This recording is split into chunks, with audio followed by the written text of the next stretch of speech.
Hello दोस्तों, strength of material के video session में आप सभी लोगों का स्वागत है।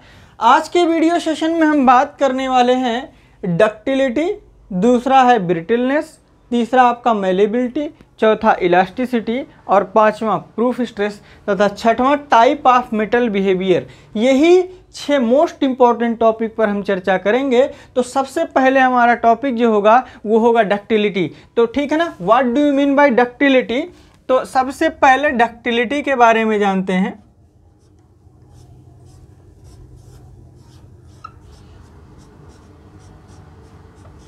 तो डक्टिलिटी क्या होती है? It is a property of metal. ये मटेरियल की एक ऐसी प्रॉपर्टी होती है, डक्टिलिटी मेटल की प्रॉपर्टी होती है। It is a property of metal. It is property of metal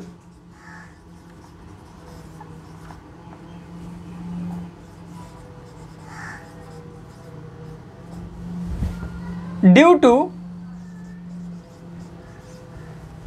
metal piece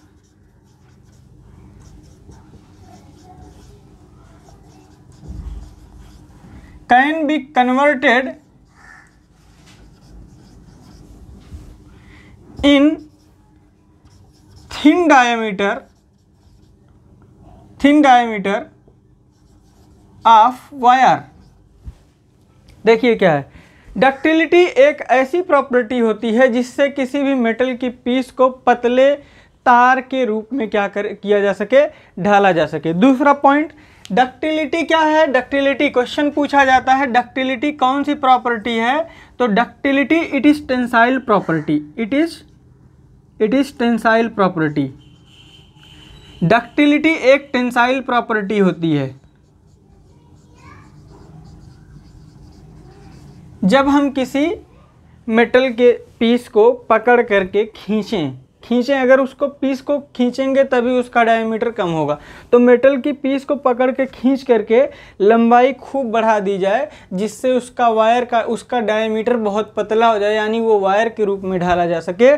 तो ऐसे मटेरियल को क्या बोला जाता है? डक्टाइल मटेरियल बोला जाता है। और मटेरियल की ये प्रॉपर्टी ही क्या कहलाती है? डक्टिलिटी कहलाती है। ठीक, एक और डिफिनीशन आती है डक्टिलिटी की,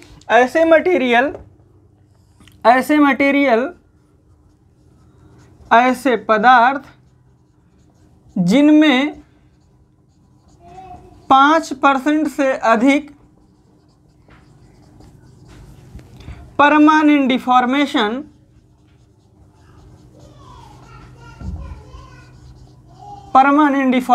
पाया जाता है, उसे डक्टाइल मटेरियल बोला जाएगा। यानी कि कोई भी मटेरियल अगर खींच करके वायर के रूप में ढाला जाए और बिफोर डिफॉर्मेशन और आफ्टर डिफॉर्मेशन अगर उसकी लेंथ में जो है देखा जाए 5% से अधिक का अगर चेंजेस पाया गया है तो वो मटेरियल डक्टाइल मटेरियल का एग्जाम्पल होगा। ठीक है ना। अब एग्जाम्पल की अगर बात किया जाए तो कौन कौन से पदार्थ जो है डक्टाइल मटेरियल होते हैं, तो सबसे बढ़िया एग्जाम्पल इसका होता है जैसे सभी मेटल, लगभग सभी मेटल जो होते हैं, सभी मेटल क्या होते हैं? डक्टाइल मेटल होते हैं। इसके अलावा अगर बात किया जाए, आपका सिल्वर हुआ, गोल्ड हुआ, स्टील हुआ, एल्युमिनियम हुआ, ये सब क्या हैं? ये सब जो हैं आपके डक्टाइल मटेरियल हैं। ठीक है ना। अच्छा, अगर पूछा जाए सबसे ज़्यादा मोस्ट डक्टाइल मटेरियल कौन सा है, तो गोल्ड जो होता है वो सबसे ज़्यादा क्या होता है? डक्टाइल मटेरियल का एग्जाम्पल होता है। ठीक, तो इसको नोट कर लीजिए आप। इसके बाद हम बात करने वाले हैं डक्टिलिटी के रिगार्डिंग। एक टर्म आता है टेंसिटी। तो डक्टिलिटी एक प्रॉपर्टी है जबकि टेंसिटी एक दूसरा टर्म होता है। टेंसिटी का मतलब होता है डक्टाइल मटेरियल अधिकतम सामर्थ्य जितना दिखाता वही उसकी टेंसिटी कहलाता है। ठीक है ना। तो देखिए टेंसिटी क्या होती है, डक्टिलिटी में ही एक टर्म पाया जाता है टेंसिटी।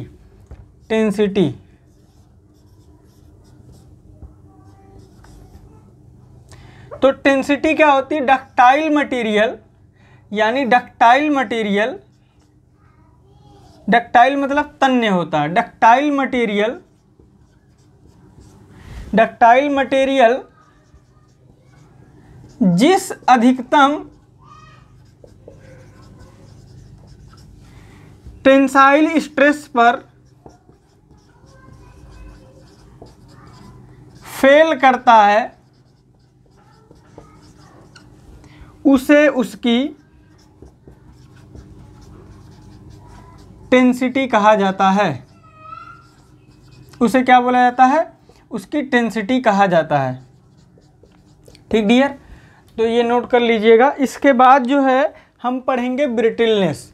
दूसरा टॉपिक हम पढ़ने वाले हैं। पहला हो गया डक्टिलिटी और दूसरा पढ़ेंगे ब्रिटलनेस। तो ब्रिटलनेस का मतलब क्या होता है? ब्रिटलनेस का मतलब होता है भंगुरता।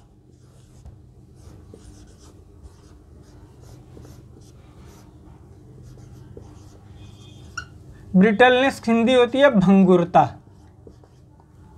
भंगुरता का मतलब क्या होता है? Lack of ductility. ऐसे पदार्थ जो डक्टाइल नहीं होते हैं, यानी टेंसाइल लोड लगाए जाने पर उसमें 5% से अधिक परमानेंट डिफॉर्मेशन नहीं पाया जाता। जैसे हुआ आपका कांच। कांच को पकड़ के खींचेंगे तो वो फैलेगी नहीं, बल्कि क्या होगी, अचानक में कट करके टूट जाएगी। ठीक है ना। और इसी तरह से हो गया आपका, जैसे मान लेते हैं एक कंक्रीट हुई। तो ये सब मटेरियल क्या होते हैं? भंगुर पदार्थ होते हैं। भंगुर पदार्थ को अगर पकड़ के खींचेंगे तो खींचने के बाद जो है फैलेंगे नहीं, बल्कि क्या करेंगे, विरोध करेंगे और अचानक में बिना फैले क्या होंगे, कट करके टूट जाते हैं। ठीक है ना। तो यानी भंगुरता क्या होती है डियर? भंगुरता के बारे में अगर बात किया जाए तो lack of ductility, lack of ductility, lack of ductility, lack of ductility को क्या बोला जाता है? भंगुरता बोला जाता है। दूसरा टर्म डक्टिलिटी। अगर ब्रिटलनेस की बात किया जाए तो ब्रिटल मटेरियल जो होते हैं उसमें 5% से क्या पाया जाता है? कम परमानेंट डिफॉर्मेशन पाया जाता है। तो ब्रिटलनेस में अगर बात किया जाए तो ब्रिटल मटेरियल भंगुर पदार्थ, भंगुर पदार्थ में 5% से कम परमानेंट डिफॉर्मेशन पाया जाता है। 5% से कम परमानेंट डिफॉर्मेशन पाया जाता है। वो पदार्थ क्या होता है? आपका ब्रिटल मटेरियल होता है। अब बात किया जाए ब्रिटल मटेरियल के एग्जाम्पल की, तो ब्रिटल मटेरियल का एग्जाम्पल आपका होता है, सबसे पहला है कंक्रीट। सबसे पहला क्या है? कंक्रीट है। और दूसरी बात किया जाए तो इसके बाद जो है आपका हो गया कोयला। ठीक, इसके बाद हो गया आपका कांच। ठीक, इसके बाद जो है सबसे मोस्ट इम्पॉर्टेंट टर्म है रबर। रबर, जी हाँ, रबर एक क्या है? ब्रिटल मटेरियल है। कैसे रबर? अभी ब्रिटल मटेरियल की डिफिनीशन ये बताई गई है कि किसी चीज़ को खींच करके तोड़ा जाए और खींचने के बाद उसकी लेंथ जो है अगर 100 मीटर थी तो 105 मीटर से क्या हो जाए? कम ही रहे।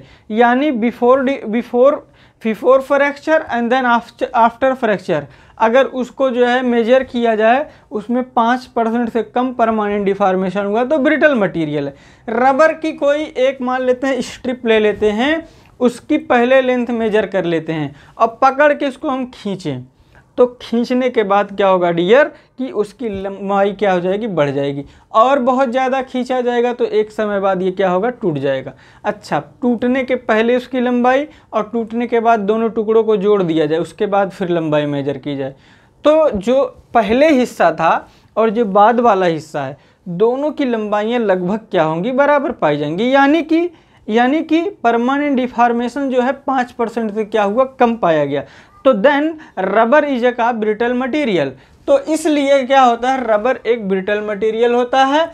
अच्छा, यानी कि ब्रिटल मटेरियल वो होते हैं जिसमें 5% से कम परमानेंट डिफॉर्मेशन पाया जाता है, अचानक में फेल कर जाते हैं और इसमें डक्टिलिटी की क्या पाई जाती है? कमी पाई जाती है। ठीक, और ऐसे पदार्थ को ब्रिटल मटेरियल कहते हैं और उसकी इस प्रॉपर्टी को ब्रिटलनेस कहा जाता है। पदार्थ ब्रिटल होते हैं और उसके इस गुण को ब्रिटलनेस कहा जाता है। ठीक, तो दो कीवर्ड्स हमने पढ़ा डियर, एक पढ़ा डक्टिलिटी जिसे तन्यता कहते हैं और दूसरा पढ़ा ब्रिटलनेस जिसे भंगुरता कहते हैं। डक्टिलिटी जो होती है वो सामान्यतः मेटल की प्रॉपर्टी होती है और ब्रिटलनेस सामान्यतः क्या होती है, नॉन मेटल की प्रॉपर्टी होती है। तो बात किया जाए डक्टिलिटी के रिगार्डिंग, तो डक्टिलिटी में 5% से अधिक परमानेंट डिफॉर्मेशन पाया जाता है, ब्रिटलनेस में 5% से क्या होता है, कम परमानेंट डिफॉर्मेशन पाया जाता है। ठीक, तो ये कीवर्ड्स हमने तैयार किए। अब जो है हम अगला टॉपिक पढ़ने वाले हैं मैलाबिलिटी। ठीक है ना, मैलेबिलिटी यानी कि मैलेबिलिटी का हिंदी होती है आघात वर्धनीयता। मैलेबिलिटी यानी आघात वर्धनीयता। मैलेबिलिटी आपने सुना होगा मैलेट। मैलेबिलिटी मैलेट से लिया गया वर्ड है और मैलेट का मतलब होता है मुंगरी यानी हथौड़ी। लोहे की हथौड़ी को हथौड़ी यानी हैमर कहा जाता है, जबकि लकड़ी की हथौड़ी को क्या बोला जाता है, मैलेट कहा जाता है। ठीक, तो आइए जानते हैं आपको मैलेबिलिटी। मैलेबिलिटी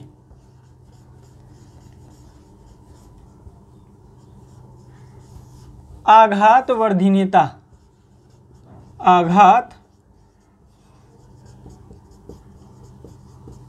आघात वर्धनीयता मैलेबिलिटी। मैलेबिलिटी जो है ये वर्ड कहाँ से लिया गया है, this word taken from mallet. तो मैलेबिलिटी ये वर्ड कहाँ से लिया गया है, मैलेट से। यह वर्ड, यह शब्द मैलेट से लिया गया है। मैलेट, मैलेट का मतलब क्या होता है, आपने देखा होगा हथौड़ा, मुंगरी का जो मुंगरी होती है उसी को मैलेट कहा जाता है। तो मैलेट कुछ इस तरह से होता था।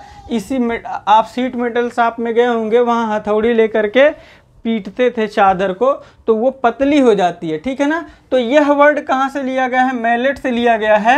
मैलेबिलिटी कौन सी प्रॉपर्टी होती है, मैलेबिलिटी टेंसाइल होती है कि कंप्रेसिव होती है। मैलेबिलिटी में पीटा जाता है यानी क्या होता है, कंप्रेशन होता है। तो मैलेबिलिटी क्या है, यह एक कंप्रेसिव प्रॉपर्टी है। यह कौन सी प्रॉपर्टी है डियर, यह कंप्रेसिव प्रॉपर्टी है। कंप्रेसिव प्रॉपर्टी है, कंप्रेसिव प्रॉपर्टी है। ठीक है ना।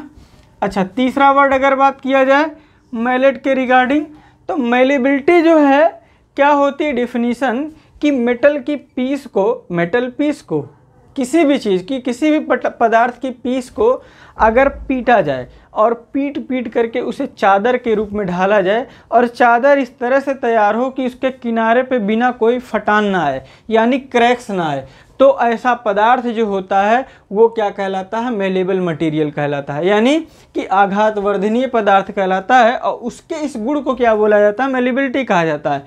तो डिफिनीशन क्या होगी, ऐसे पदार्थ जिन्हें पीटकर पतली चादर के रूप में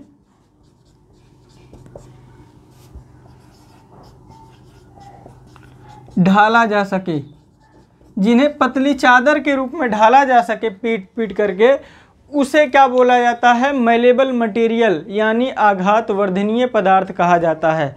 ठीक है ना।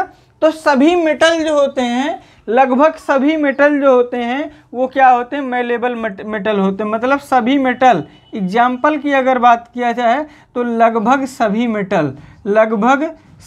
मेटल जो होते हैं, सभी मेटल वो क्या होते हैं डियर, ये मेलेबल होते हैं। ठीक है ना। मेलेबल पदार्थ ही का यूज किया जाता है। पहले आप लोग सिक्का, राजा महाराजा जो होते थे सिक्के की मुहर बना करके वो देते थे, वो लगभग कैसे किया जाता था, मेटल को पीट करके उस पर जो है मुहर लगा दी जाती थी। तो ये प्रॉपर्टी कैसे आती थी, मेलेबिलिटी से आती थी। ठीक डियर, तो हमने 3 चीज़ें पढ़ ली।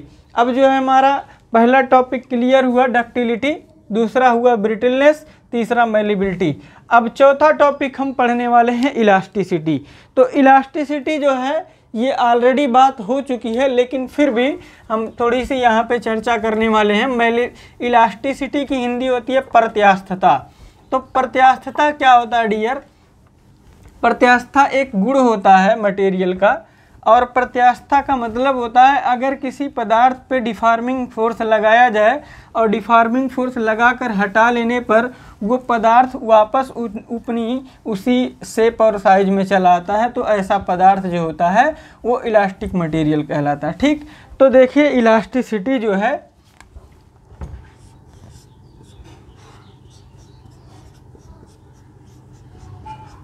इसकी हिंदी होती है प्रत्यास्थता।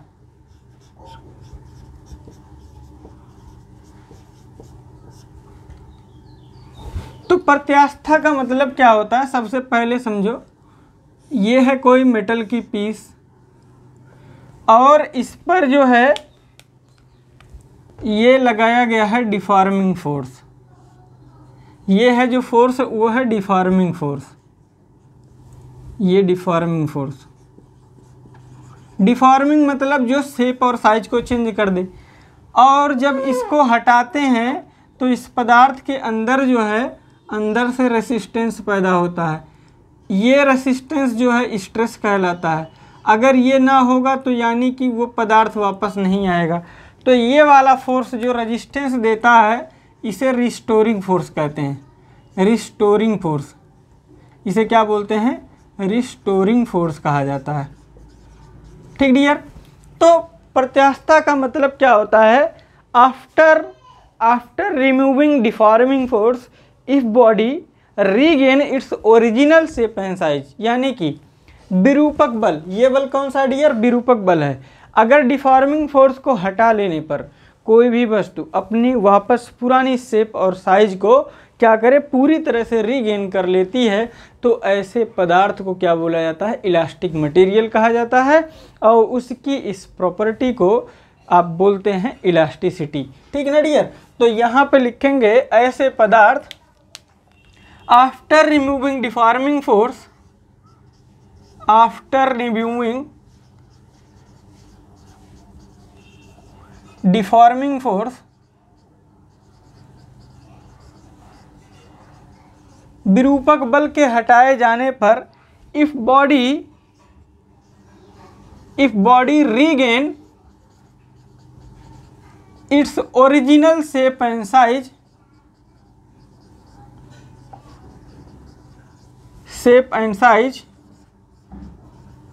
then body called elastic body, and this virtue is called elasticity. This virtue is called elasticity.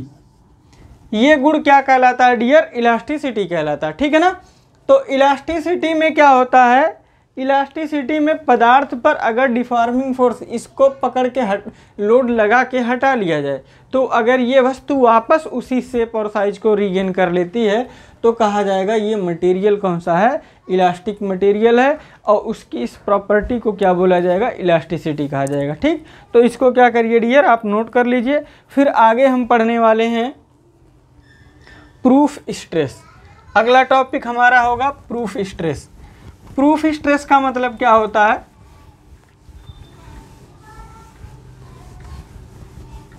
उसको देखिए। हमने आपको बताया था स्टील जो होती है उसमें क्या पाया जाता है, स्टील में यील्डिंग पाई जाती है। एक अपर यील्ड पॉइंट होता है और दूसरा लोअर यील्ड पॉइंट होता है। तो यील्डिंग का मतलब होता है कि पदार्थ अपनी इलास्टिसिटी खो देता है। और डिजाइन के लिए फैक्टर ऑफ सेफ्टी जो होता है वो यील्ड स्ट्रेस पर लगाया जाता है। कहाँ पे लगाया जाता है, यील्ड स्ट्रेस पे। लेकिन कुछ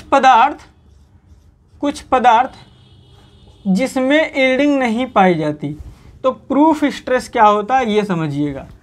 आपको पता है कुछ पदार्थ ऐसे भी होते हैं जिसमें यील्डिंग नहीं पाई जाती है। तो ऐसे पदार्थ जिसमें यील्डिंग नहीं पाई जाती है उसके लिए फैक्टर ऑफ सेफ्टी कहाँ लगाया जाएगा, उसके लिए फैक्टर ऑफ सेफ्टी लगाने का नियम बनाया गया है। ये एक्स एक्सिस है, यहाँ स्ट्रेन है, ये वाई एक्सिस है, यहाँ स्ट्रेस है।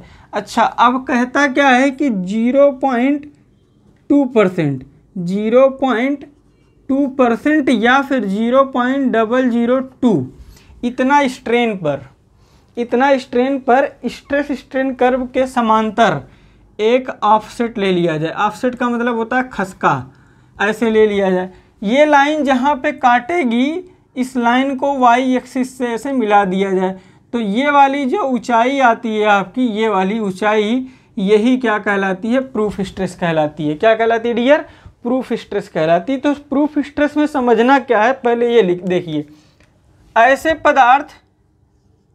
ऐसे पदार्थ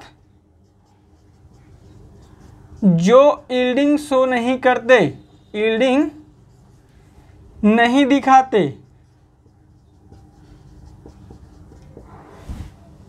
की डिजाइन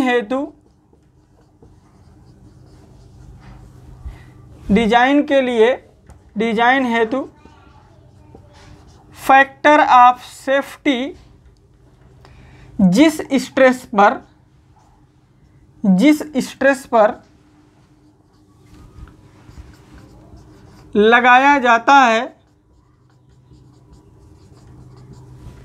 उसे क्या बोला जाता है डियर? प्रूफ स्ट्रेस कहते हैं। यानी फैक्टर ऑफ सेफ्टी जो होता है कहाँ पे लगाया जाता है, किस स्ट्रेस पर? तो बताएंगे आपकी प्रूफ स्ट्रेस पर। अब प्रूफ स्ट्रेस कितने पे होता है? तो 0.2% स्ट्रेन पर, स्ट्रेन के संगत 0.2 स्ट्रेन के संगत जो स्ट्रेस होता है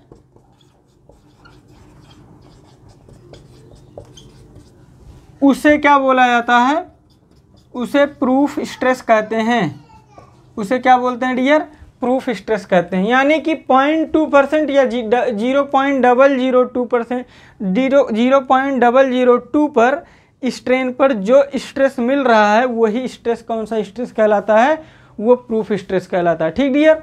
तो ये जो है इस तरह से हमने क्या सीखा? प्रूफ स्ट्रेस सीखा। अब फैक्टर डिजाइन स्ट्रेस अगर बात किया जाए कि डिजाइन स्ट्रेस बराबर क्या होता है, तो डिजाइन स्ट्रेस बराबर होता है आपका प्रूफ स्ट्रेस और डिवाइड बाय क्या होता है? फैक्टर ऑफ सेफ्टी होता है। ठीक, तो ये एक फार्मूला याद रखना है।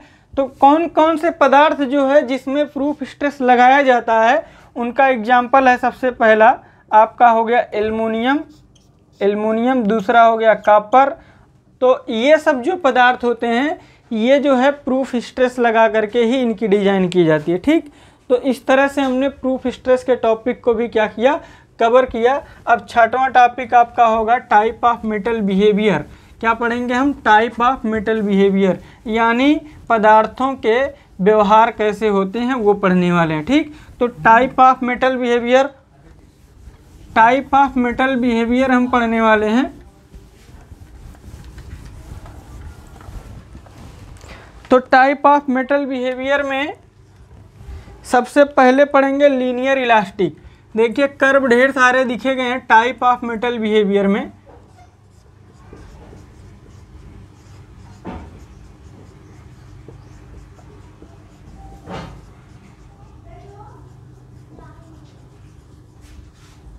टाइप ऑफ मेटल बिहेवियर, तो टाइप ऑफ मेटल बिहेवियर में सबसे पहला स्ट्रेस स्ट्रेन कर्व जो है, स्ट्रेस स्ट्रेन कर्व बिल्कुल अगर सीधा आता है तो बोला जाएगा लीनियर इलास्टिक मटेरियल है। कौन सा है? Linear elastic material. अगर स्ट्रेस स्ट्रेन कर्व बिल्कुल इस तरह से आता है तो आप बोल देंगे कि ये व्यवहार जो है वो कैसा है? लीनियर इलास्टिक मटेरियल का है। दूसरा, अगर जो है स्ट्रेस स्ट्रेन कर्व जो है वो बिल्कुल इस तरह से हो जाए तो इसे बोला जाएगा नॉन लीनियर मटेरियल। यानी कि जैसे एग्जाम्पल की बात किया जाए तो स्टील जो था आपका, स्टील वो लीनियर इलास्टिक मटेरियल था, जबकि अगर बात किया जाए एल्युमिनियम की तो एक नॉन लीनियर इलास्टिक मटेरियल था। ठीक, इसके बाद जो है अगर स्ट्रेस स्ट्रेन कर्व बिल्कुल हॉरिजॉन्टल के पैरेलल आ जाए तो ये बोला जाएगा कि ये मटेरियल जो है एक सर्टेन स्ट्रेस के बाद उसी स्ट्रेस पर लगातार परमानेंट डिफॉर्म हो जा रहा है बिना स्ट्रेस को बढ़ाए, तो ये परफेक्ट प्लास्टिसिटी है, परफेक्ट प्लास्टिक मटेरियल का एग्जाम्पल है। अगर स्ट्रेस स्ट्रेन कर्व सीधा आ जाता है तो किसका एग्जाम्पल है? परफेक्ट प्लास्टिक मटेरियल का एग्जाम्पल है। और अगर स्ट्रेस स्ट्रेन कर्व इस तरह से हो जाता है, स्ट्रेस स्ट्रेन कर्व इस तरह से हो जाता है, यानी कि अगर स्ट्रेस स्ट्रेन कर्व इस तरह से हो जाता है, पहले कोई और ग्रेडियंट बाद में कोई और लीनियर ग्रेडियंट ले रहा है, तो इसे इलास्टोप्लास्टिक